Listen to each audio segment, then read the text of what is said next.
On your video, you want to be acknowledged to engage in the discussion, please raise your hand.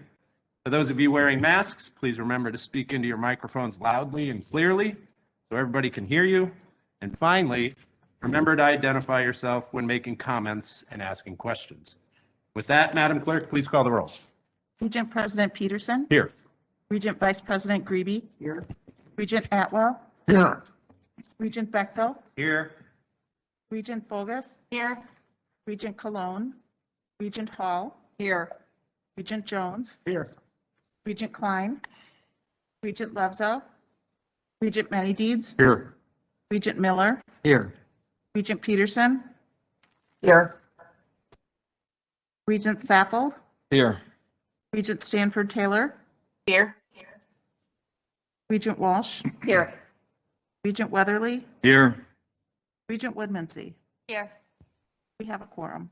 Thank you, Jess. As we consider items on today's agenda, are there board members who wish to declare any conflicts of interest regarding today's open session agenda? Seeing none, let's proceed. Before we get started with today's agenda, I'd like to say how very nice it is to actually see all of you in person, many of our colleagues on the board for the first time in an awfully long period of time. It's been more than a year since we've had the pleasure to host a meeting in person. So for all of you that are here today, and for Carolyn and Chris that are on the phone, welcome. Now that we're here, we're tested, vaccinated, masked, and socially distanced at the Piled Center, we're ready to conduct our business. It may not be business as usual, yet it's a whole lot closer. I would also like to note that prior to the pandemic disrupting our meeting schedule, UW-Stout was planning to host our April meeting. As such, there are 3 of our committees today that heard from UW-Stout leaders at this morning's meetings, and we're looking forward to hearing from Chancellor Katherine Frank and her team about the goings-on at our Polytechnic University shortly. The records of the March 4th, 2021 Board of Regents meeting and the March 26th Executive Committee meeting have been provided. I have a motion to approve the minutes. So moved. Thank you, Regent Walsh, and a second. Second. Second, Regent Jones. All those in favor signify by saying aye. Aye. Opposed, same sign. A report of the Technical College System Board has been provided as well. Any questions? Okay. First, I'd like to provide an update on our search for a new chancellor at UW River Falls. I'm pleased to report we're nearing the finish line. Semi-finalist interviews were conducted last week with the Search and Screen Committee, chaired by Regent Scott Bechtel, and we expect to announce finalists later this month, with on-site visits at UW River Falls campus to follow shortly thereafter. Finalist interviews will then take place here in Madison in early May. Thank you, Scott. We now have updated numbers on the financial impact of COVID on the UW system, and I'd like to share those with the board. President Thompson reported this data last week at the hearing before the Senate Universities and Technical Colleges Committee. Through the end of the spring 2021 semester, UW institutions have incurred $640 million in COVID-related costs and lost revenue.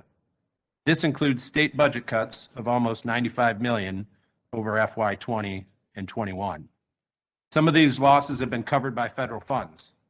Of the total federal funding provided, about 45%, or $232 million, is being passed on directly to students for emergency grants, with the remaining $290 million going for institutional aid. I should point out that the UW system also has several additional sources of federal funding. We've received $54 million in CARES funding through the state of Wisconsin's Department of Administration to support our fall testing and COVID-related costs.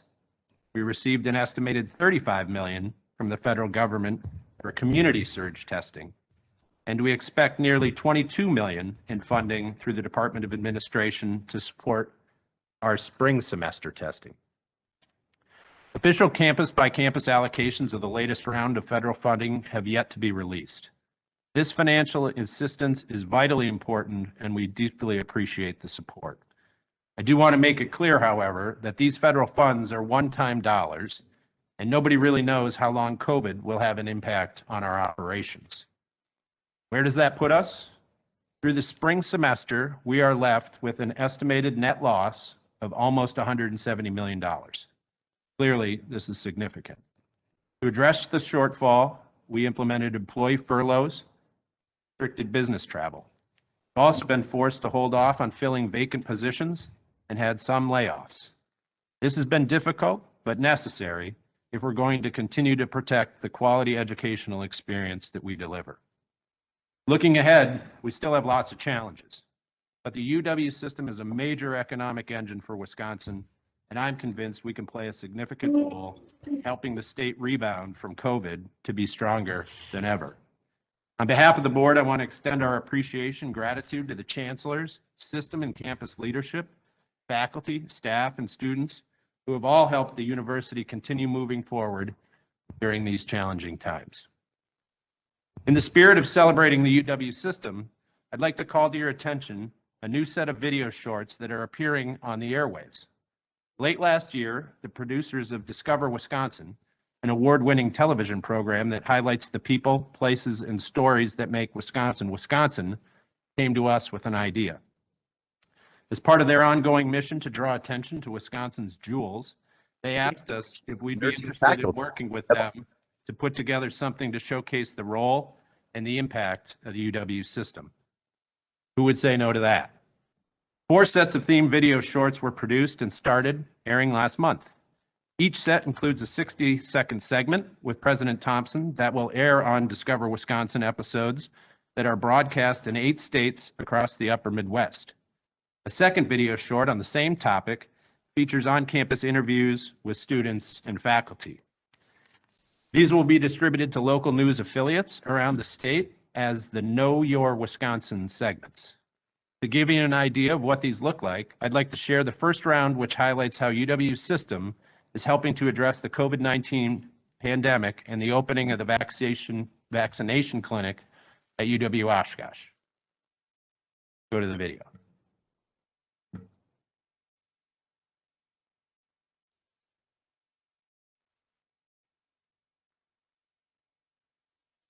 The COVID situation is paralyzing. So many economies, so many educational systems. Somehow you're affected by this terrible, insidious disease. The Wisconsin idea for the university is to educate all the people in the state, no matter where you live. I've expanded that now to say that the Wisconsin University is there to help solve the problem. People don't recognize that, the University of Wisconsin has this huge university system, one of the largest in the country. The research being done at the university is exemplary. We opened up our first vaccination site up in the University of Green Bay. Today, we're opening up the University of Oshkosh. We're going to have 250 people. They're going to get vaccinated here this afternoon.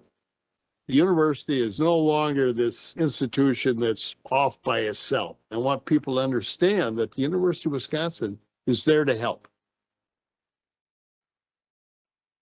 Upcoming videos will feature UW Whitewater and how the UW system is helping small businesses address cybersecurity, UW Green Bay and the Freshwater Collaborative, and UW River Falls and the Dairy Innovation Hub. These video productions are also being shared through Discover Wisconsin's website and its considerable social media presence. We appreciate the opportunity to work with Discover Wisconsin to tell the UW story. Their productions echo our All in Wisconsin campaign and help to carry our message to an even broader multi-state audience. For the benefit of newer board members, the All in Wisconsin campaign, which was launched about 2 years ago, has focused on highlighting how the UW system touches every corner of the state, offering unique opportunities and life-changing interactions. A major part of the campaign, until the pandemic interrupted things, was a statewide tour with stops at our universities to meet with local business and community leaders to talk about how we could work together to better meet the needs of the people of Wisconsin. We're hoping that the on-road part of the campaign can resume in the fall, and we certainly think that the Discover Wisconsin videos are assisting us to get that message out. Despite the pandemic, we are collecting and continuing to share our UW stories. I encourage all of you to check out the All in Wisconsin campaign on our website, wisconsin.edu. You'll find a real treasure trove of stories about the exciting work being done around the system. In that spirit, I do have one other brief video to share showing how spring semester has brought people together even behind the masks.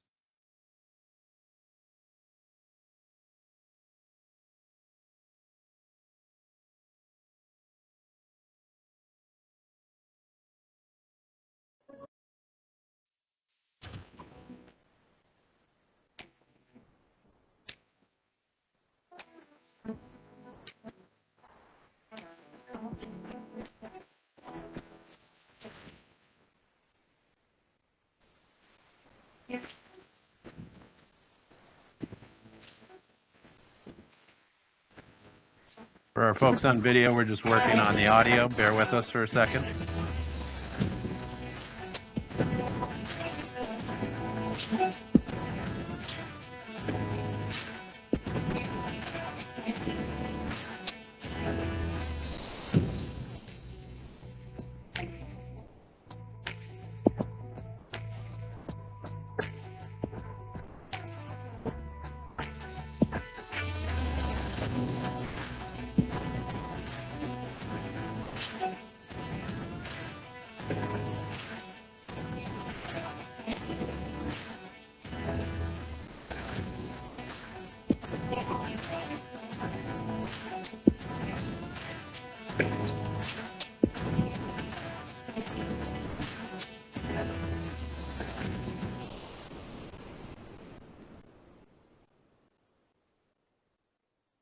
And the audio was better online than it was here, but it's just a real catchy tune to give you the visual perspective of how much is happening on our campuses despite the challenges that we've faced as it relates to COVID. I think this shows how the ingenuity and persistence of our students, faculty, and staff are helping the UW make real progress in the fight against COVID-19, inspiring us all to look forward to the fall 2021 semester with even more in-person connections. Finally, spring is a time for celebrations and new beginnings, and that means commencements. Next month, our University of Wisconsin institutions are anticipated to confer 22,000 degrees for a total of more than 36,000 degrees awarded this academic year. Despite some declines in enrollment and the challenges associated with the COVID-19 pandemic, this will be the 9th consecutive year that UW system institutions confer over 36,000 degrees to graduating students. That's a track record we can all be proud of. For the class of 2021, we know how hard you've been working to reach this moment and how much you and your families have been looking forward to it. Commencements will be a mix of in-person commencements with guests, in-person without guests, virtual ceremonies, hybrid ceremonies, and everything in between. Whatever form your ceremony takes, it's certainly an important celebration that you've earned and deserve. Well, there's been plenty of uncertainty and unknowns this past year. One thing I'm very clear on is how important our graduates are to the state of Wisconsin and beyond, and never more so than now. We need you, so early congratulations and best wishes for the future. That concludes my report today. President Thompson, I'll turn it over to you. And thank you, President Peterson, for your wonderful introduction remarks and getting us off to a good start as together, which is really nice for me to get a chance to meet all the Board of Regents at one time, and be able to participate in a Regent meeting with all the Regents present, or just about all of them. Let me also, as acting president, add my congratulations to the class of 2021. With all the years of hard work you put in and now a UW diploma, you can be confident that you're prepared to go boldly out into the world. Of course, we hope you stay right here in Wisconsin, where a bright future awaits you. I just want to leave you with one real tidbit of information. Of those 36,000 graduates, 90% will stay in Wisconsin for 5 years. 90%.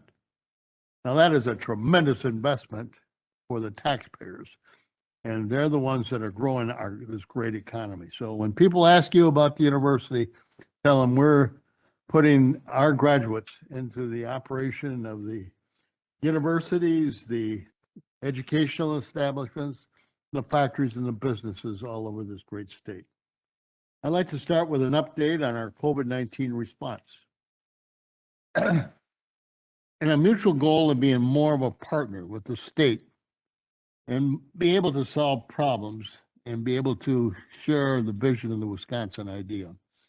I am pleased to say that 9 of our UW campuses are now operating vaccination clinics, and more on their way, ready to serve the people of Wisconsin. Today, we have administered about 115,000 shots at these clinics. We're very pleased to be part of this vitally important effort, and I'm very proud of how our chancellors and campus communities have stepped up to make them all successful. The next big drive will be able to get more people actually vaccinated, with eligibility for the vaccines now open to all Wisconsinites age 16 or over. I encourage our UW students. My goal is to have 90% of the University of Wisconsin students vaccinated before they leave and go back home. Indeed, all members of the university community to take this initiative and get signed up, get vaccinated at the earliest opportunity. Get the series completed, whether it's Moderna or Pfizer, before going home for the summer. We're going on social networking to get this information out and trying to encourage more students to be vaccinated. To stay ahead of the variants is vitally important to grow our overall immunity. We're not going to mandate vaccinations in the U.S. system, but we're strongly encouraging them. Vaccinations are tickets back to normal. And ensuring that we hit pre-pandemic in-person instruction levels. That's why we said yesterday when we met with the chancellors and we directed that if you get vaccinated beginning this summer, you will not be subject to our testing protocols at our UW universities. Saves us money, you time, and keeps our universities more safe. I'm proud to share the news that more than 1,000 UW nursing and healthcare students are going to receive our $500 tuition reimbursement as part of the UW Systems initiative to assist with the state's testing and vaccination operations. In recognition of how important this additional support is, we recently announced that we're extending that opportunity for nursing tuition reimbursement through the summer months. And it's really, I wish you could all be with me when we go to open up these vaccination sites, because I go around and introduce myself to all the nursing students. And they're there, and I'll tell you, they are excited, and not nearly as excited as the nursing deans who get a chance to supervise them and watch them operate by giving out the vaccines. It's really a wonderful program and a great situation for our nursing students, as well as other healthcare students. Turning to testing, here's something else you can always be proud of. Since our last meeting, the UW system has crossed the 1 million mark. We are doing more testing now than the state of Wisconsin is, and that is continuing and making sure that we keep everybody as healthy as possible, including in the community. And the results of our testing have also been very heartening. The positivity rates right now across our campuses are below 0.5%. And we've been below 1% all semester. The safest place to be is on the university campus. In fact, our most recently daily testing results yesterday and today was 0.1%. And this is system-wide. I mean, yesterday we had 3 students that tested positive, only 3 students, and all the students we tested at all of our campuses. We know that compliance with safe practices has played a key part in these promising numbers, and I will reinforce the fact that mask wearing requirements on our campuses are still in effect despite recent court rulings. Now, President Peterson addressed the financial impact of the COVID pandemic has had on our universities. We recognize that it has also taken significant toll on students, including the freshmen we hope to have on our campuses this fall. I would like to take up something in closed session on that particular subject, but I'll wait till closed session. Many have experienced significant academic, financial, and emotional damages as a result of the pandemic, and we're responding with new initiatives to help student access. We recently announced expanding the Summer Bridge program. As sure all of you have read about how difficult it is for seniors graduating from high school to feel that they're ready for college. They've lost out on well over a year in high school with their colleagues, their friends. They feel socially isolated. They don't feel they're prepared. So when our Summer Bridge program, we're inviting 1,400 students on our campus, and we're requesting our education students to help teach them remedial courses in math, English, and other courses that they may be behind in, to make help them make the transition to college. We're investing, our system is investing $1.3 million in seed funding to get the things moving on our campus. We're giving each campus $100,000 to get it started and be able to make it workable. As we return to a more traditional semester this fall and beyond, we need to build programs that's going to help all of our students find success, especially those whose academic progress was slowed by the pandemic. We're committed to doing everything we can to help students be ready for the academic rigors of our universities and make that successful transition. Looking ahead, we're also eager to bring young people onto our campus for summer activities. Our Director of Youth Protection and Compliance is working with the universities to develop guidelines on testing protocols for these summer activities with minors in order to keep their health and safety front and center. It's never been more important to bring these youth on campus, whether for critical learning opportunities or to expose them to the wondrous academic and athletic operations and options available on all of our campuses. But we need them to be safe. Speaking of transition, when I came on board last summer, I said I wanted to help the UW become more efficient and more cost-effective and be able to operate more as an ongoing business. I'm excited to report major accomplishment in this area with the upcoming launch of our Procure to Pay project known as Shop UW Plus. Right now, ladies and gentlemen of the board, we have over 7,500 purchase cards. We hand out purchase cards like candy and have people purchase things with purchase cards with no supervision or no real way to make accounting. So we've set up a Procure to Pay, and it's Shop UW Plus is what you call. And it's opening up on April 16th. And I'm so excited about this because it's going to replace and improve all the purchase cards, the purchasing functionality in the UW system's current shared financial system. Shop at UW, so we're going to be able to shop in lots. We got this huge purchasing opportunity, and we should be able to drive down the cost just because if we purchase in lots, all of us know it's going to be cheaper.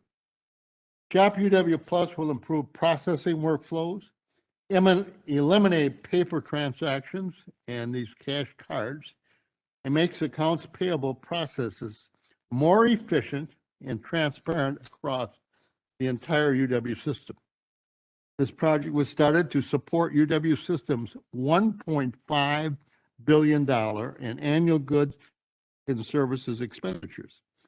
You can well imagine if you purchase in $50 lots, rather than $1 million lots, you're going to be able to drive the market down and be able to get more service and better products at a cheaper price. The goal has been to create one system-wide platform for all of the universities, and it kicks in April 16th, which is next week. Replace outdated systems to modernize and standardize our Procure to Pay environment.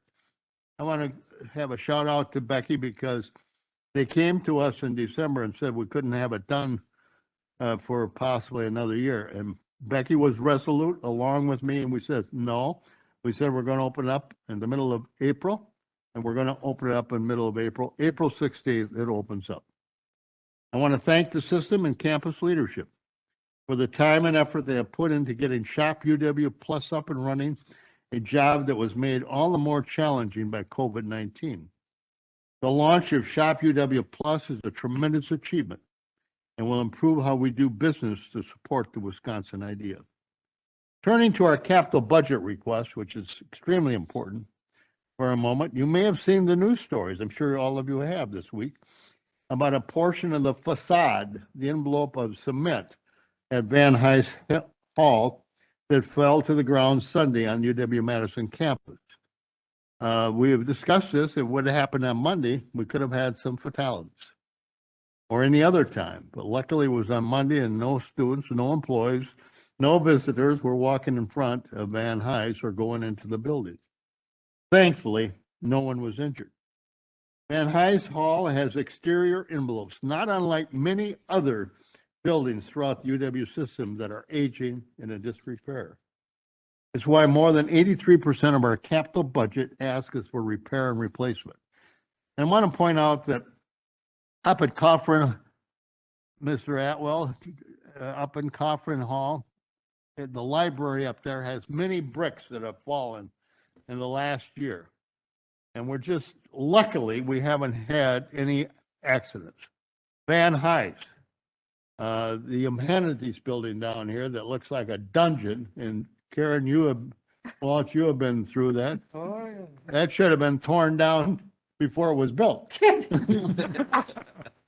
But it wasn't, and it's still there.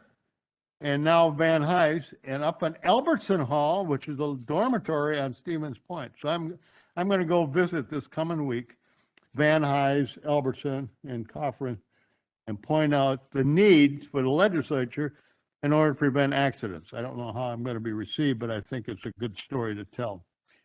They face, what? Look out below. They face similar exterior issues, and improving them is critical. Finally, I have several updates on the government relations front. As President Peterson mentioned earlier last week, I had the opportunity to provide a report on the state of the UW system to the Senate committees on universities and technical colleges at a hearing in Green Bay.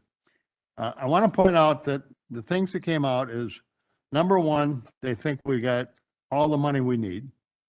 It was out by questioning. They did not realize that we had a net loss of $170 million, and we have to drive that home. Secondly, they says, with the pandemic and with so many students home, why do you need any new buildings? And so that's the second thing. Third, they don't like to put money into maintenance or repairs, but all of this. And then the final thing they said is, why aren't you competing against other institutions that are advertising in our state for our students for distance learning? Those are the questions that the legislature asked, and I was able to answer them, I think, very effectively.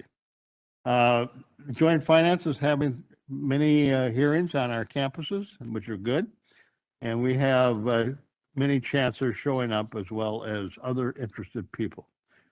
I also have several legislative matters to update.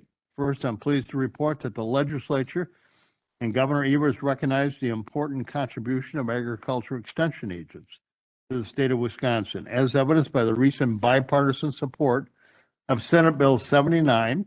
Act 11 has been signed into law, which recognizes and reports on the hours these agents spend teaching in the field. Up until now, agricultural agents from the university, the time they spent on the farm could not be used towards their teaching or their research. This bill allows that to be used. So it's a giant step forward for extension for our agricultural agents.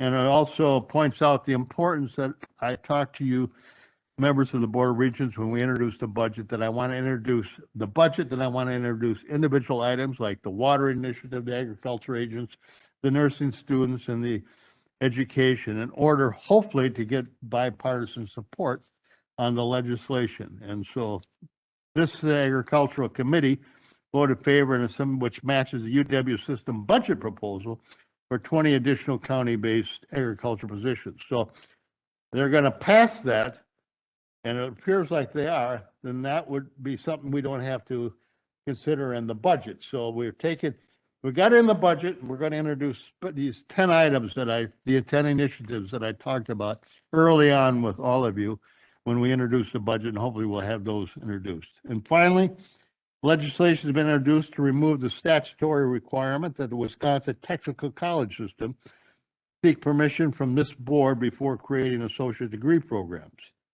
We are concerned about the potential expensive and duplicate programming that could result without UW system engagement.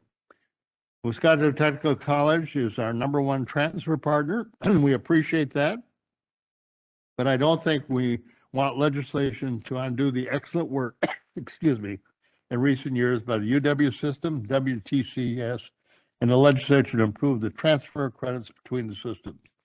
as you all have read, I've been criticized by saying that I think that there has to be a study. And some people have extrapolated that in that we want to take over the technical college. I have never, ever. And I've always been a strong supporter when I was a legislator and governor for technical college.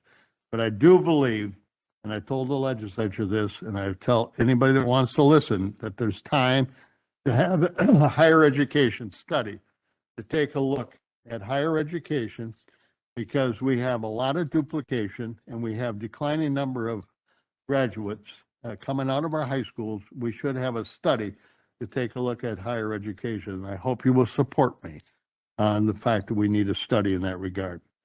As I said before, we believe the state should instead take a serious look at how both WTCS and the UW system institutions can be better aligned.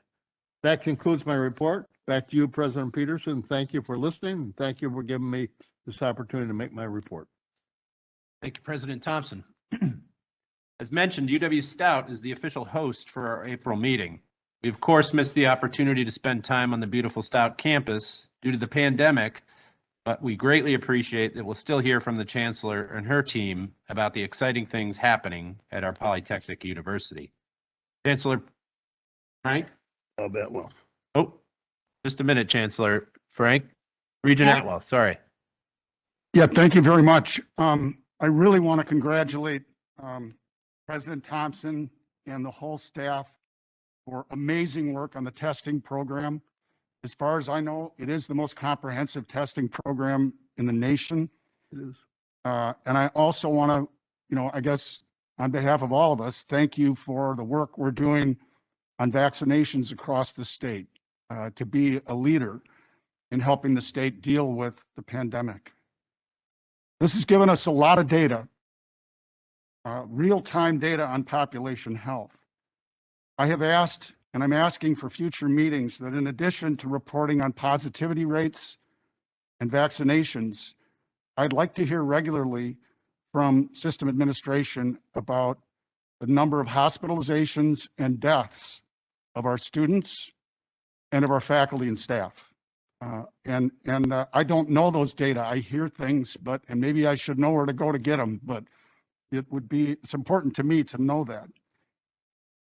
I also want to state that as we address plans for the fall and the future, I think this body should discuss and decide on our system strategy for how we reopen at this state in the pandemic. I also want to assert that this pandemic is not exclusively a medical event. It has medical, social, political, psychological, and economic aspects. We are a global intellectual center, one of the finest in the world. I expect that we recognize that the scientific method is a very critical tool, medical scientific method, in decision-making. It is a very necessary, though not an exclusive element for rational decision-making across the social, economic, medical, political, and psychological context that a pandemic consists of. I'm going to ask that we seriously evaluate the proposition that we should transition our approach away from controlling population behavior toward encouraging everyone to make their own decisions regarding their approach to risk management. And I want to say, I don't know that I don't know everything, but I want us to actually deliberate on these things. And I do get a lot of questions from parents and from students. And I'm not seeing anything in this environment that would convince me that compelling or coercing our students, faculty, and staff to obtain vaccinations is necessary or appropriate. To me, all vaccines contain an element of risk, and I think there are unknown risks to the current vaccines. I'm not discouraging people from getting them. I just know, I think it's accurate, vaccines contain risk. And if what I hear about the impact of COVID on our student population is true, and I really would like to know the data, it seems entirely reasonable to question whether the unknown risks of the vaccine justify the potential benefits of a vaccine for our students. And it seems to me especially reasonable for our students to question the potential benefits of the vaccine when our own data appears to indicate that it would have little discernible benefit on that population.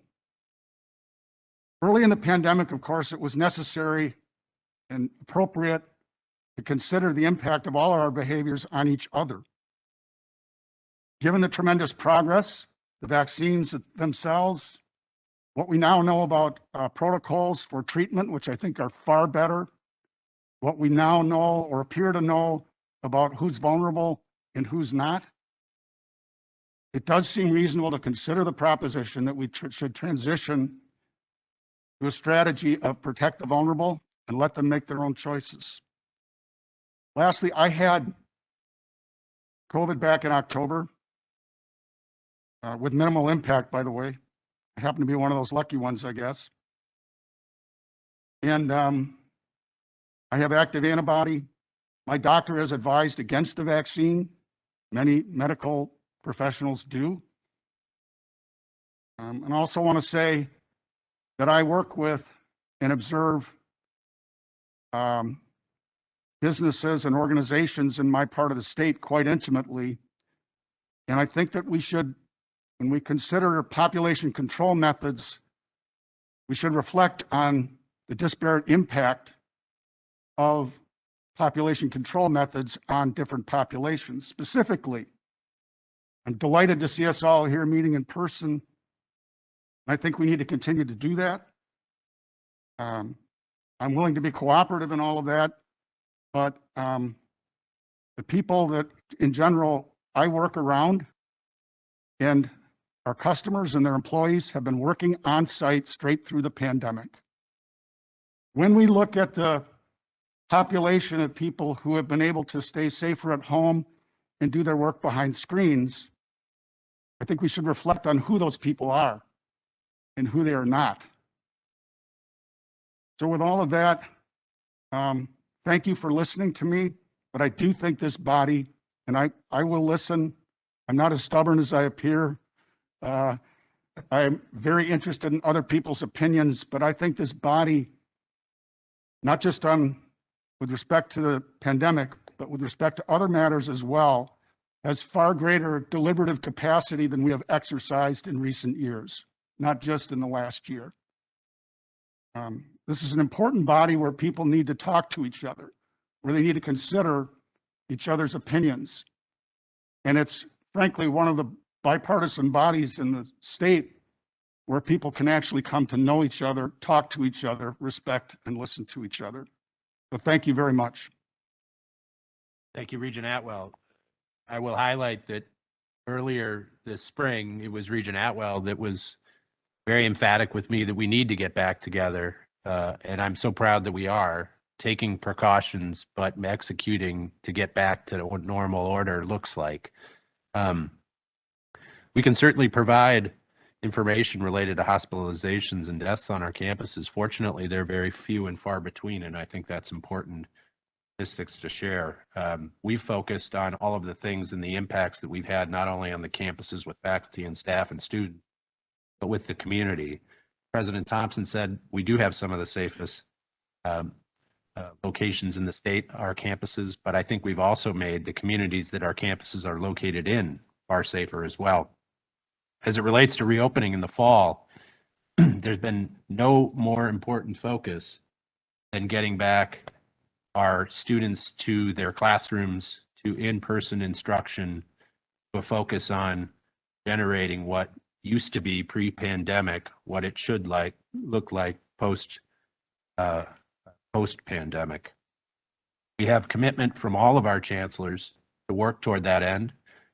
They've been incredibly focused on not only mobilizing their staff and faculty, embrace that concept, but they've also been very skilled at making sure that our students behave with the kind of personal responsibility that's going to allow for that to happen.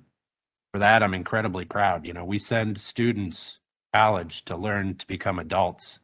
They've had to do that overnight in the last 12 to 14 months. They've risen to that occasion. I can certainly appreciate, and I agree that the deliberative notion of this body to have those kinds of robust conversations, I never want to stifle those, always want to promote them, welcome them. Governor Thompson, I don't know if you've got anything to say as it relates to our focus on the fall. All I can tell you, Regent Atwell, is that we issued a directive that all campuses have to have 75% of their courses in person. And when I did that, members of the press said, well, why didn't you make it 80% or why didn't you go higher? And the reason being, we picked 75% is that 20%, even pre-pandemic, about 20% of our courses were online. And with the pandemic, we have found that a lot of courses, students want to have those courses online. There are a lot of students that would rather be taught online than in person. And so the normal, the 75% is actually the normal that it was pre-pandemic. And so we're going to look at 75%. Some campuses that come back, 3 campuses that come back and says, we're going to go to 80%. I said, that's great. 75% is the floor. But just because it's not 100%, people think we're not back to normal. The 75% is pretty much back to normal because 20% pre-pandemic were online. And so putting that into proper perspective, we are pretty back to normal if we're able to get 75% of their courses online, or 75% of the courses in person. Final comment I would make is just as you consider the kind of impacts we've had through the course of the year, and this has been an incredibly difficult year, no playbook for us. The University of Wisconsin, as you said, Regent Atwell, this has been the most impactful university system that I can identify in the country. And a lot of that has to do with our proactive focus on highlighting what our campuses were doing and leveraging that to not only have further impact on the campuses, but within the communities that we serve. And for that, I think we should all be proud. But again, I go back to discourse and dialogue and robust conversation about where we go from here should be all inclusive, not a vacuum. With that, any other questions or comments from board members before we go on to Chancellor Frank? Okay, with that, thank you, Chancellor Frank, for indulging us as we are an august board.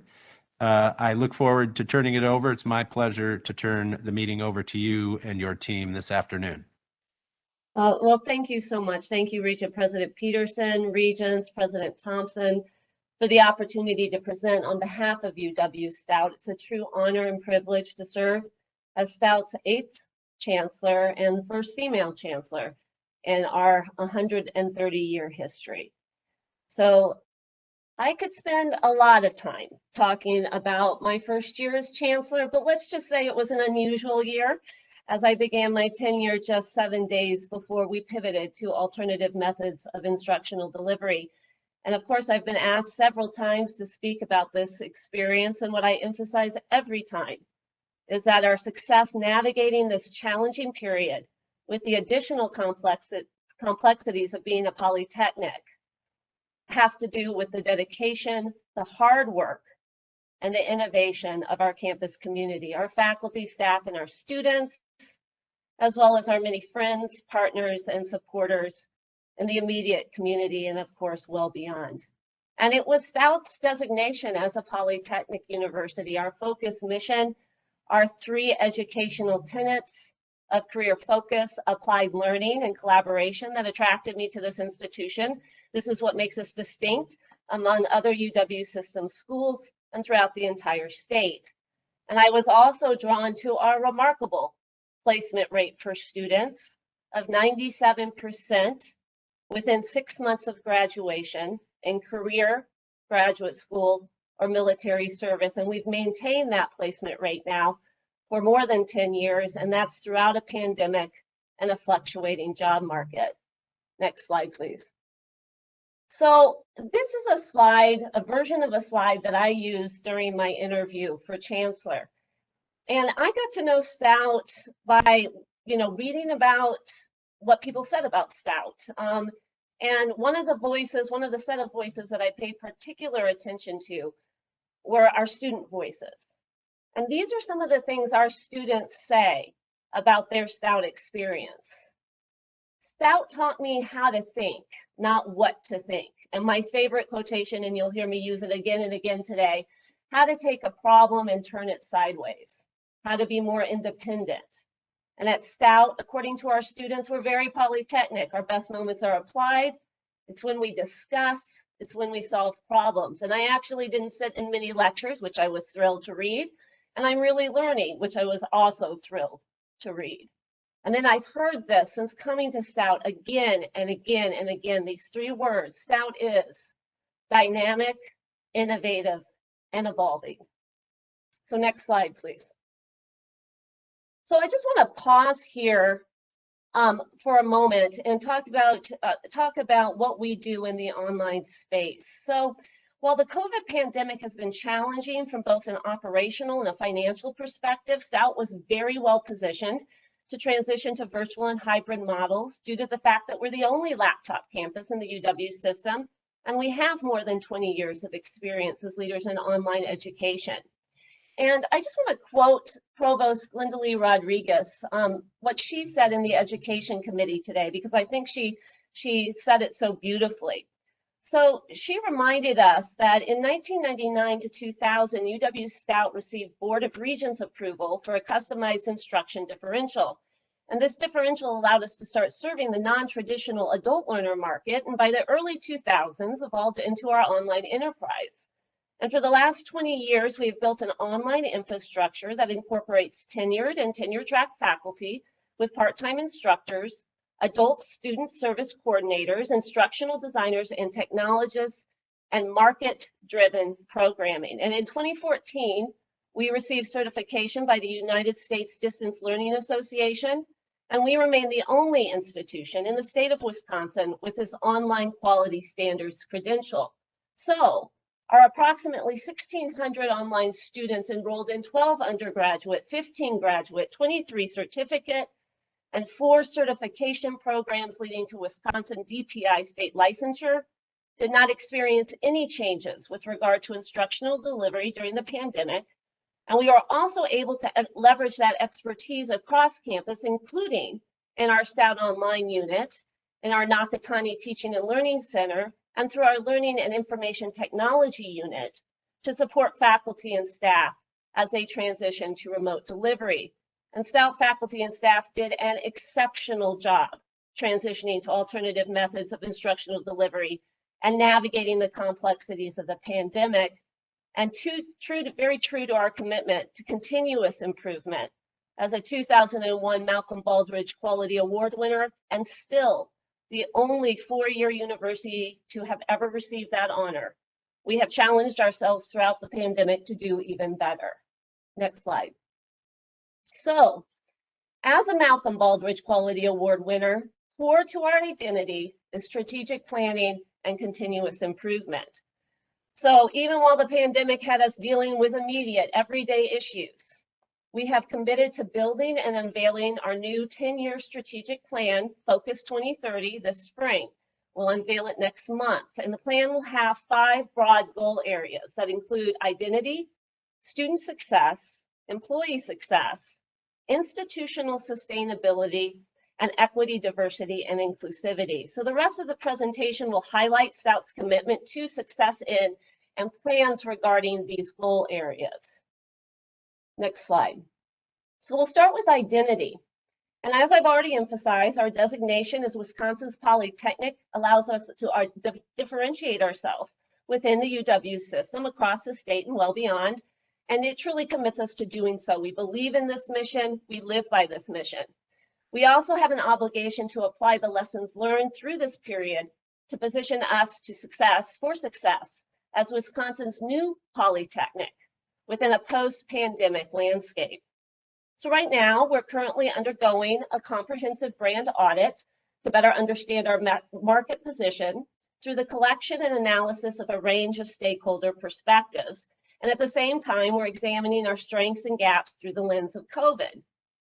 And critical to our identity is our strength in both intra-institutional and external collaborations, one of our educational tenets.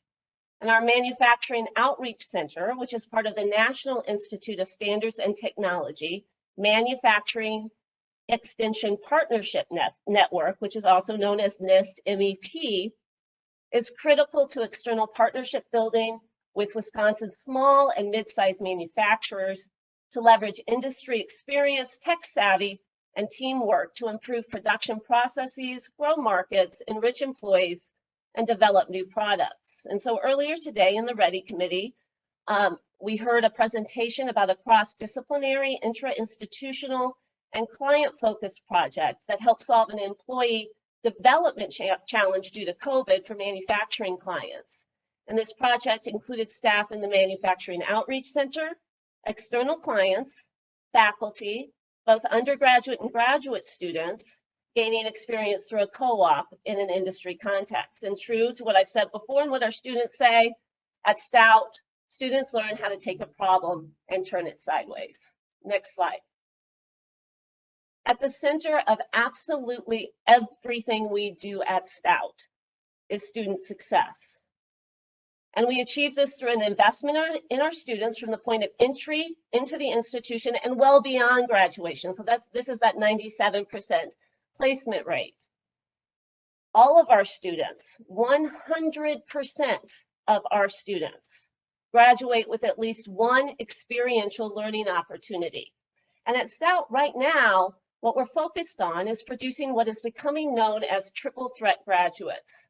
And these are graduates who, one, possess a university degree, have an academically linked experiential learning opportunity like I just described, and the third area we're working on.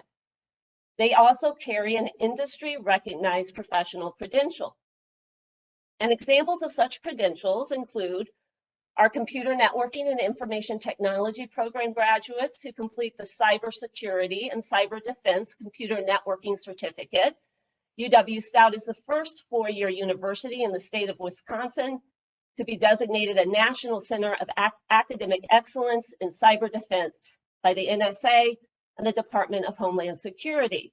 Another example of such a credential includes our students who graduate with a BS in either applied social science or psychology or criminal justice and rehabilitation or human development and family studies with a social work training certificate. And with their degree and their certificate, they are then qualified to seek certification as a social worker in Wisconsin.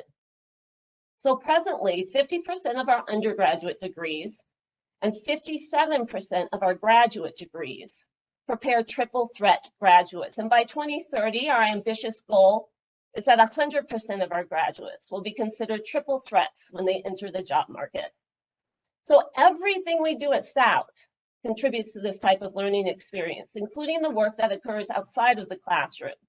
Examples are Career Services Unit and their incredible partnership network with employers. So during the past year, we shifted from hosting one of the largest in-person career conferences in the Midwest twice annually to coordinating two of the largest virtual career conferences throughout the course of the pandemic. And our Career Services Unit recently received an award from the National Association of Colleges and Employers for innovative programs in the college career services field. And also instrumental, critical to our partnership building are our program advisory committees. So industry, business, and nonprofit partnerships are supported by our more than 70 program advisory committees that span our colleges and institution at large and help to inform and advise on program development, internships and co-ops, funding, and networking potential. And you'll hear more about the power of such program advisory committees when I introduce our two guests. So the next slide, please.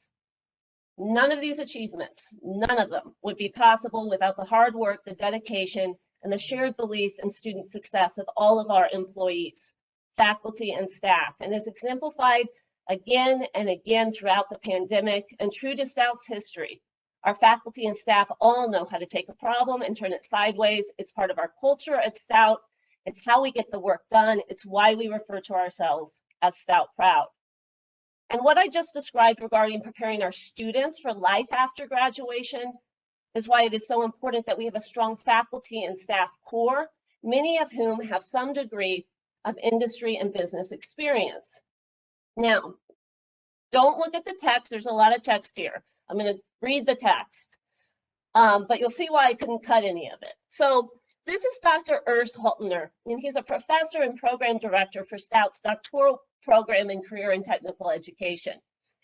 And as I was preparing for this presentation, I was also reading post-tenure review files. And I got to Urs's. And he just wrote the most beautiful teaching narrative. And it's just this perfect link to what I'm talking about. And it's coming straight from a faculty member's perspective. And it sets up so beautifully for our guests. So Urs writes in his teaching philosophy statement, 13 years of business and industry work experience provided me with an idealistic need for sharing knowledge and wisdom with students as I migrate from secondary education into the world of work. He goes on to write, remaining passionate about the social, political, and economic environment undergirding the U.S. workforce development system defines me as a career and technical educator. Within CTE, preparing teachers and leaders to advance their practice keeps me pushing on the breadth and depth of its technical content. This requires honoring and valuing my business and industry colleagues and their insights. As an educator, I push myself to prepare professionals with the capability to thrive in emergent teaching, leading, and learning paradigms. Our people across the university, like Urs within the academic affairs, our people in student affairs, athletics, the University Foundation, anywhere you look at the university has this commitment to student success, and they are all critical to cultivating and stewarding the external partnerships that are essential to our success as a polytechnic. And in order to illustrate the power of these external partnerships that support our identity as Wisconsin's Polytechnic and support student success, we'll hear from Pat Mears and Abby Fawcett, both Stout graduates, about the partnership between Stout and Thomson Reuters. Pat is a vice president of FindLaw, a business unit within Thomson Reuters, and graduated from Stout in 1992. And Abby Fawcett is a digital marketer with FindLaw and graduated from Stout in 2019. It's my pleasure to introduce Pat and Abby. Thank you, Chancellor. Good afternoon. As mentioned, my name is Pat Mears, and I lead the FindLaw Digital Solutions team. We're a fairly large team of about 400 employees building marketing programs for attorneys, such as websites, blogs, social media, and digital marketing tactics. FindLaw is a business unit within Thomson Reuters, so you may ask, how did a legal marketing group end up partnering with Stout? Our business at Thomson Reuters, as well as digital marketing overall, was growing and changing, and the demand for talent was, at the time, and still is very high. All businesses need digital marketing talent. At the time, we could not hire graduates with a digital marketing education because there really weren't any degrees. So we hired employees who were self-taught in the space, or those we felt we could train. And then we hired talent across the country. There was an opportunity for a university to develop a degree program that met the needs of employers. We highlighted the need and the value to all parties: employers, a source of job-ready talent; students, an education that's in demand; a university, a relevant and new major; and the region, the opportunity to grow talent locally. We offered talent from Thomson Reuters for curriculum development and delivery, as well as providing funding, both expense and capital, to facilitate the program development. Stout listened. We started in 2015, first with a class, followed by a minor in digital marketing technology, and then a 4-year major. FindLaw employees write and deliver the curriculum alongside Stout staff. Most recently, we've had 6 Thomson Reuters employees delivering curriculum this year. FindLaw has also hired interns and full-time employees. We hired 10 interns between 2014 and 2021, and we've hired 2 of those interns full-time one of which we'll speak to you today. What we really like about the program and the students that are part of it is they get to try the tactics early on in their education journey. They gain the experience through hands-on learning, and then they have the opportunity to use the learning through co-ops and internships. They leave this program with a good understanding of what the job and their career will look like post-graduation. So as I look into the future, I'm excited about the opportunity to continue our partnership with Stout as we work within our communities to assist with diversity efforts within the high school to introduce and accelerate the learning of digital marketing. And I'll leave you with this. As I reflect on the past year, if we've learned anything from the pandemic, we've learned this. The digital marketing program at Stout was well suited to quickly pivot as they were already offering the courses online. Any student that came from that program was ready to become a work from home employee with no challenges. That is a large benefit for employees or employers. As a great example of that, I would like to introduce you to Abby Fawcett, Stout graduate, Thomson Reuters intern, and now Thomson Reuters employee. Thank you, Pat. As mentioned, my name is Abby Fawcett. I graduated from the Digital Marketing Technology degree in May of 2019, and I'm currently a digital marketer at FindLab by Thomson Reuters. So I changed my major multiple times throughout my career at Stout. I was in my sophomore year of college when I made the decision to change my major to digital marketing technology. Once I changed my major, I was involved in many different types of classes, like information communication and technologies, web development, Google Analytics, search engine optimization. My courses and professors had a significant impact on my journey into the digital marketing technology world. Taking courses that taught industry techniques allowed me to have a hands-on learning experience. Throughout my courses, industry experts were brought in to network and to teach students. For example, in my search engine optimization course, FindLaw employees were brought in and they were committed to teaching us about the industry best practices. The digital marketing technology program offered hybrid and online courses, which allowed me to learn how to communicate using online tools. When COVID hit last year, Thomson Reuters went fully remote. The skills that I learned from my remote courses allowed me to make the transition from in-person to online communication much smoother. Throughout my journey in the digital marketing technology program, I learned the importance of networking and the impact that it can have on my industry career. As a student, I viewed professors as an additional resource and guiding hand in my educational career. The moment that I knew that this was the right major for me was when I would sit in class and I would see that my professors were just as excited as I was about the learning experience. Never had I thought that I'd be part of a program that would be considered a STEM program. The digital marketing technology degree provided that opportunity. In my senior year, I was encouraged by faculty to attend the Grace Hopper Conference in Houston, Texas. The Grace Hopper Conference is the world's largest gathering of women technologists. With that experience, I gained the confidence in knowing that I could be successful within this industry.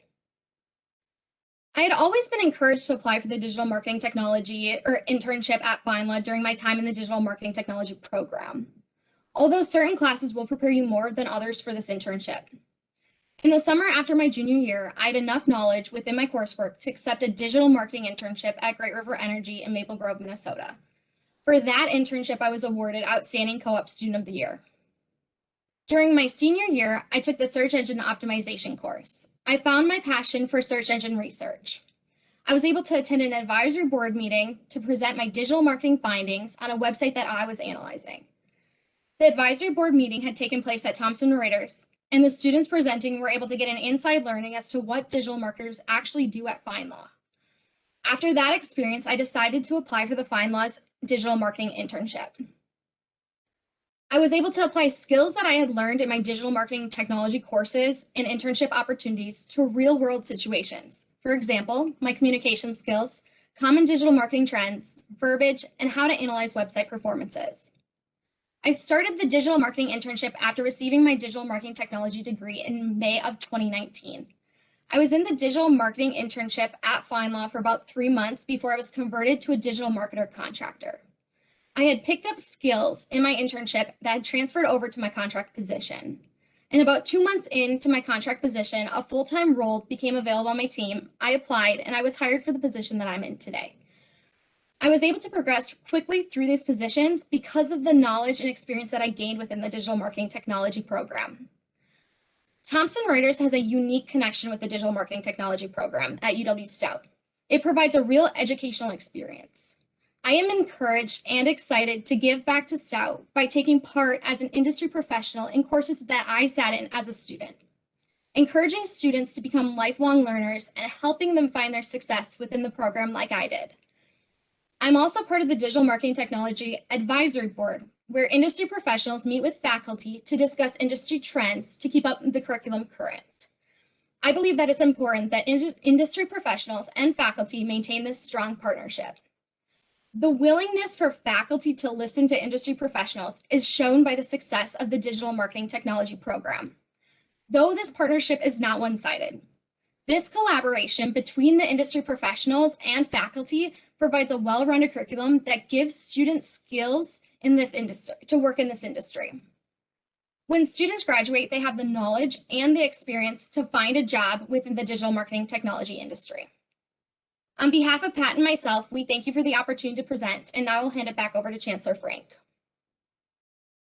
Thank you so much, Pat and Abby. It's been a pleasure to work with you on this presentation, and I'm inspired every time I listen to them, and I love hearing from our students. So thank you.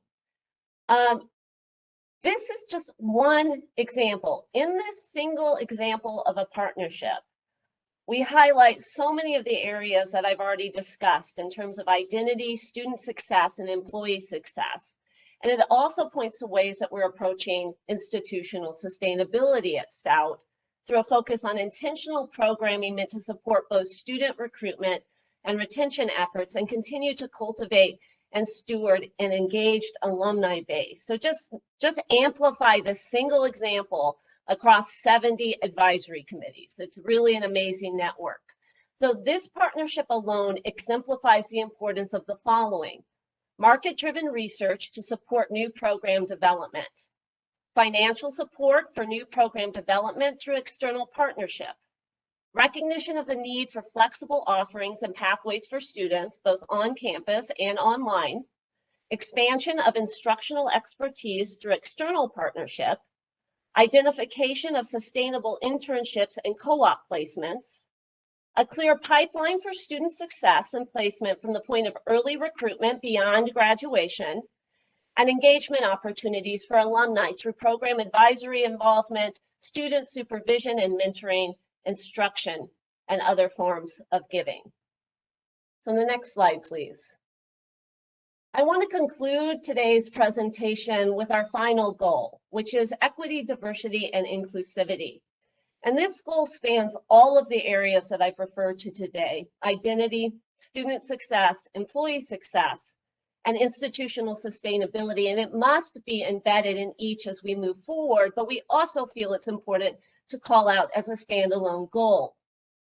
So two programs that I want to highlight that we owe much to the system for helping us to continue to build out. So we are incredibly honored to have been selected as part of the URM pipeline project that system has launched, and you just heard President Thompson remind us of, to create seamless and supportive pathways for traditionally underrepresented student populations and first-generation students into UW schools. And what we bring is our expertise in career preparation and placement to the project. And we recognize that the entire recruiting process benefits from the expertise across our system campuses. So our approach was actually inspired by a discussion with Chancellor Mike Alexander at Green Bay regarding work that they're doing with surrounding high schools, and we reworked it to fit our Stout approach and expertise. And then once we decided on areas for placement of embedded counselors in both high schools and community organizations like the Boys and Girls Clubs in Wausau and the Twin Cities, we immediately recognized that our success helping this system initiative would also be aided by local knowledge and expertise. So we quickly invited colleagues at UW-Stevens Point and UW River Falls to collaborate with us on strategy and operations. And so I think it's important to pause here and call out that it is really the distinctiveness of each of our institutions and our unique knowledge of place and community that helps us to leverage our combined expertise in order to meet the goals of this system initiatives and others like it that will be discussed during this meeting, including the DE+ proposal, and focus on improved recruitment efforts and student success across the UW system campuses. We are also extremely grateful for the support from UW system to help expand our long-standing summer bridge program, Stoutward Bound, which we started in 2007, which is designed to support incoming URM students as they transition into the university through an early start to general education courses, leadership development, and an immersive introduction to faculty and staff, other students, and the university and community. And then support from the UW system will allow us to expand this program, which has had a positive impact on student success and led to the emergence of several UW-Stout student leaders on our campus. And our last slide really looks towards the future and our commitment going forward. We recognize as an institution that student success depends on all of the areas discussed in our committee presentations today and in this presentation. So hence at Stout today and going forward in our efforts to strengthen equity, diversity, and inclusivity, we are committed to the following: eradicating the various barriers to student success prior to and throughout their educational experience, adopting and refining pedagogy to create equitable and inclusive learning conditions, investing in meaningful professional development for faculty and staff, improving our hiring and retention efforts for faculty and staff, supporting institutional infrastructure upgrades like the Heritage Hall project discussed today that promote quality instructional delivery for a range of stakeholders and focus on efficient, flexible, and resilient spaces.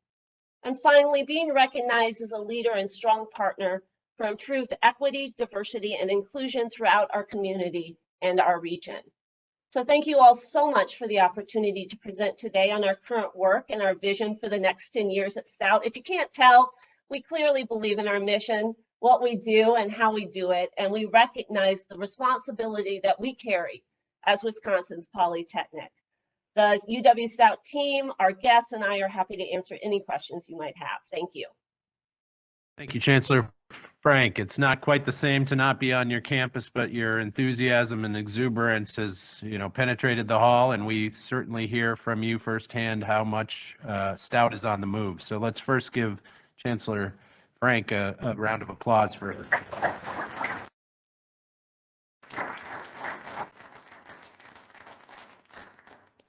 I'll start off with just a couple of comments. Clearly, you've been able to pivot through the COVID-19 pandemic with relative ease, all things considered, and given you were there 7 days, you were virtually a veteran there. I'm interested in understanding, one of the things that, as a previous Regent liaison to Stout that I'm aware of is, as you highlighted, the career fair that Stout holds is well-renowned. How did you make the pivot to virtual delivery of that and have such success?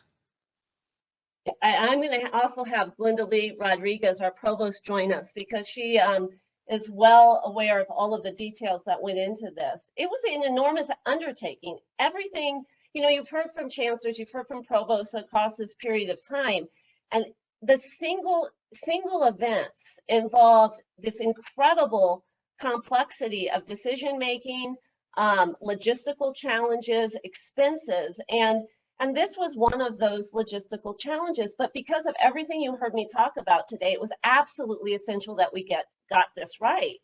What we found through this pivot to the virtual space is that many of our employers felt that there was even more benefit, additional benefit. Some will like the face-to-face and to remain in the face-to-face context, but that they were able to interact with students and potential co-op and internship students and potential future employees in a different way. And it also bought them a little bit of time where they didn't have to travel between their business and campus and were able to actually spend a little bit more time with students. But I invite Glenda Lee to talk, to add a few more details just about the heavy lift that this was. Thank you, Chancellor, and thank you, Regents, for the opportunity to talk about this because, yes, it was definitely an amazing pivot for such a big event that's just at the core of Stout. And our career services team, as Katherine mentioned, has won national awards very recently because of just the way they excel. I thought I would actually pull up some feedback from an employer that participated in the fair, as well as just talk a little bit about how we approached it. So we had basically, we set up meetings for hundreds of students. So about 1,700 virtual meetings that occurred during the career fair. That allowed employers to really be just very effective with their time as they were meeting with students. We had over 150 employers at each fair. And essentially they would meet with students and then they could also set up group meetings with students as well. So they can invite the students into other sessions with them. So here's from one of our employers, just to read some of the comments that they said. They thought that our app was very easy to navigate, simple to use. They saw about a little bit less of the number of students that they normally would see. However, they felt that the quality was way higher. This gave students more of an opportunity to just be really selective on who they wanted to meet. And so employers saw just more informed students about their knowledge of the companies they were meeting with. They thought that the 10-minute meetings were really effective because they had access to all their resumes beforehand. So as part of that meeting time that the students set up, they would give the employer a preview of their skills through a resume. And so they had that in advance of their meetings. So they felt that the digital format allowed them to present their technology effectively. It made it easy to follow up with the candidates after those meetings. And so overall, this particular employer put it and underlined, being their first exposure to a virtual career fair, it was a great experience. And so we had a lot of great feedback and kudos to the career staff that really pulled it off. I'll queue up questions from Regents. I know Regent Chris Peterson is on the line with us today, so she will start with our first question. Go ahead, Regent Peterson. Thank you, Regent President Peterson. As the Regent liaison for Stout this year and a member of the Chancellor Search Committee at Stout 2 years ago, and the parent of a Stout graduate, I'd like to congratulate Chancellor Frank and the entire Stout team for their amazing university and for the enthusiastic, I mean, you could just feel the power of the enthusiasm of the people who presented today.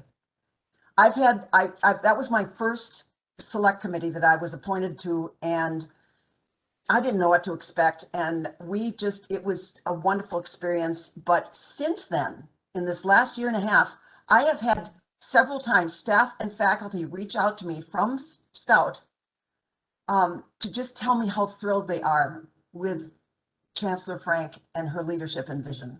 So thank you so much, Chancellor Frank, for all you do. Thank you so much, Regent Peterson. I appreciate that very much. Chris. Questions from Regents.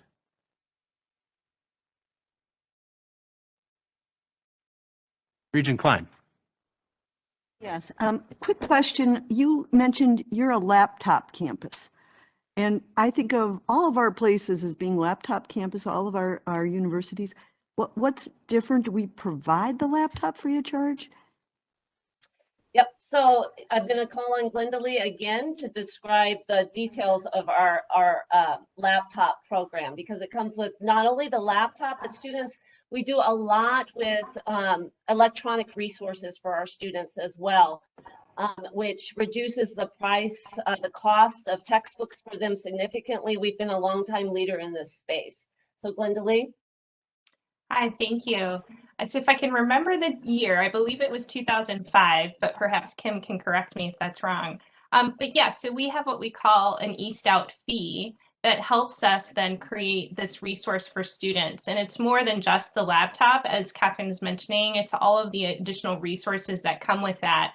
Essentially, it's a lease program. And so every 2 years, students are then also getting an updated laptop computer. So we have we don't have as many computer lab spaces on our campus as a result. Our labs that are on campus are really specialized due to the high nature of technology needs for some of those really high computing programs like game design and computer science and others. But our students all have access then to a laptop. It's really exciting. They get that as part of their, as soon as they're admitted into Stout. And then it also comes with all these electronic resources. So we have a rental resource for our textbooks, and we're trying to pivot and do as many resources digitally as well. And so the laptop provides that. So during COVID, that was something that really set us at an advantage. We did, however, offer hotspots to students because it was an issue then about access to broadband more than it was access to a mechanism to connect to the campus. So we've been doing that for a while, and it's really helped us become, I think, keep up with some really great newer technologies through that refresh cycle that happens every couple of years.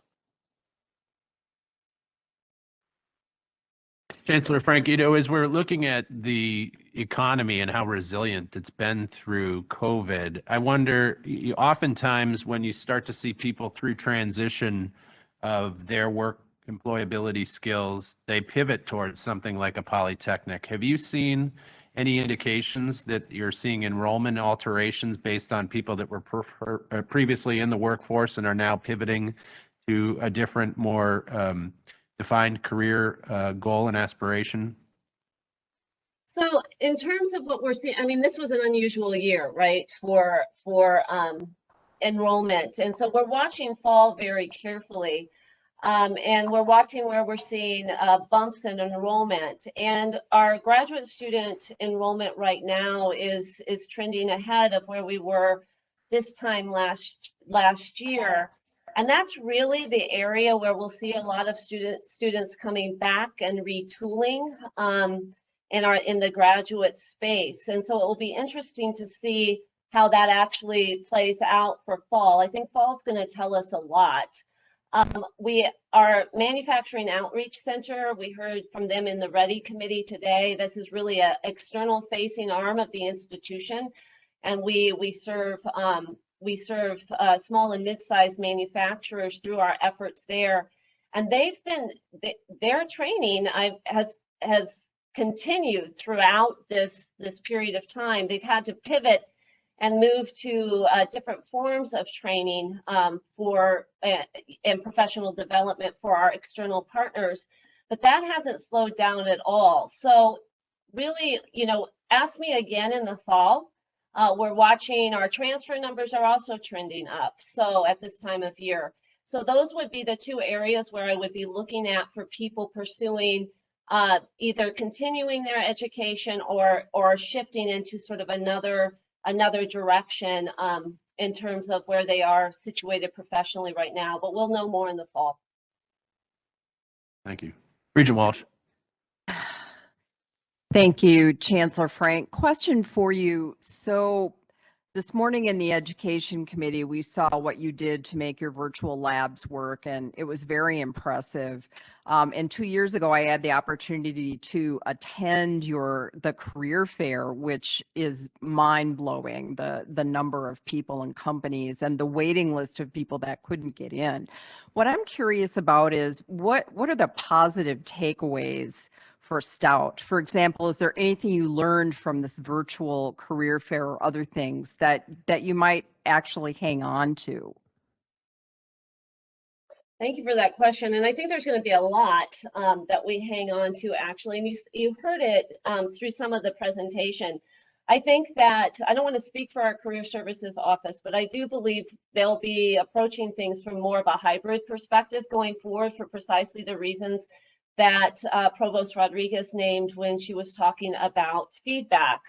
And we've learned, and if you heard our Heritage Hall presentation today about our planning and design efforts around renovation of that space, part of our desire there, and I said it towards the end of the presentation, was to create more flexible, resilient, and efficient spaces on our campus. And that project will actually mean reducing our footprint on campus. but we're creating a smarter space for the delivery of education. And so as we think about planning and design for that building, it's a really exciting time to be doing that. It's a really exciting time to be thinking about a comprehensive new capital plan to accompany our 10-year strategic plan, something that we'd like to be able to invest in. That would be a 20-year plan. As we think about taking what we've learned during COVID and knowing what we can do remotely and how we can create more flexible learning opportunities for our students. Many of our students, I would say the majority of our students who attend Stout in person, attend Stout in person because they want that hands-on and applied learning experience. But what we found is that they can have much of that in a virtual space as well. So it creates opportunities if they are working professionals or if they need to work during, as most of our students do at Stout, it creates a more flexible schedule for them. It allows us to use, again, our space more effectively on campus. So there's going to be a lot that we take from the pandemic and apply to the future. That's why we're engaged in this 10-year strategic planning process. Trust me, I got a lot of pushback on this 10-year strategic plan. I can't tell you how many times I've been asked, including yesterday, and we're almost to the end of this. Why are we planning right now when we're in this difficult period of time? And why are we planning for a 10-year strategic plan? And my response is we have no choice but to plan now. We must plan. We must take the lessons learned during this period of time and apply it, the good and the bad, going forward. And why a 10-year plan? Because we're going to be recovering for at least 3 years, 3 to 5 years, I would argue. So if we want to go after those ambitious goals, like I described in terms of our triple threat graduates, we need to look 10 years out into the future in order to do that. And for us to be able to vision and think ahead to the new Polytechnic in a post-pandemic landscape that we'll be living with for quite a while at this time, yeah, there is a lot that will be different at Stout going forward. Thank you. Chancellor, if you spend any time on the Stout campus, you see the multitude of labs that you maintain across the campus. I mean, that sort of experiential learning is at the core of everything that you do. How did your faculty pivot and keep that component of their curriculum strong and decisive during what was, as you said, a very unusual year? It was incredibly complex, incredibly time consuming, and incredibly exhausting for our faculty and staff. And they did a superb job. So again, I'm going to invite Glenda Lee to join the conversation because she really led this. Every single classroom space is unique at Stout. And so every situation presented its own set of challenges. But that's part of what we do at Stout. We take those challenges, like I said, those problems, and we turn them sideways. That's our thinking. That's how we operate. And we did it without an infusion of resources. And so, Glenda Lee, you want to reflect a little bit more on that process? Yeah, it was a heavy lift. That's a great way to put it. Logistically, I'd like to say we just had, I think some of the industry experience really came into play. You could just see, we had so many eyes and ears and hands just trying to figure this out. And we came together, student affairs, academic affairs, facilities. So step one was just doing the social distancing capacity evaluation of all of our spaces. And that was done by a team that worked tirelessly with our risk management folks. So once we knew how many people we could actually have in the spaces, then the next step was, what's our PPE situation? Because it wasn't a one size fits all. In some areas, we needed to have face shields in addition to masks. In other areas, we'd have mask was going to be a given. We would have partitions of plexiglass and what that could do. What spaces needed to be retrofitted. It was intense. All summer, met weekly with people that were not on contracts, faculty and staff that were not on contracts. We were meeting weekly to problem solve, looking at enrollments that were also changing, fluctuating dramatically, and trying to just understand what our options were. So needless to say, we couldn't have done it without the community and collaboration, which is core to our tenet at Stout. And we're tired. I think we still are. We're looking forward to perhaps a more normal summer. which won't necessarily involve weekly meetings, but as Chancellor is mentioning, we're closely looking at enrollments and monitoring how our spaces will be in the fall. And that's really, with the system's goal, which we stand behind, of getting back to 75% in-person classes, we're committed to that. But Stout did have approximately 27% of online classes pre-pandemic. So that's also some of what we've navigated, is that we still do have our core online offerings that continue. And then the in-person courses, we're still looking at that. Our department chairs are amazing. So if they're listening right now, I just want to say thank you, because they're watching those enrollments with our associate deans and our deans and really adjusting. Thank you, Gwendolyn. Any other questions or comments for Chancellor Frank and her team? As I said at the onset, these are not easy to deliver, but you did it with great skill, and we've learned so much more about Stout. Once we can get back to being on campuses, we'll look forward to seeing you in Menominee. So with that, let's give Chancellor Frank another round of applause.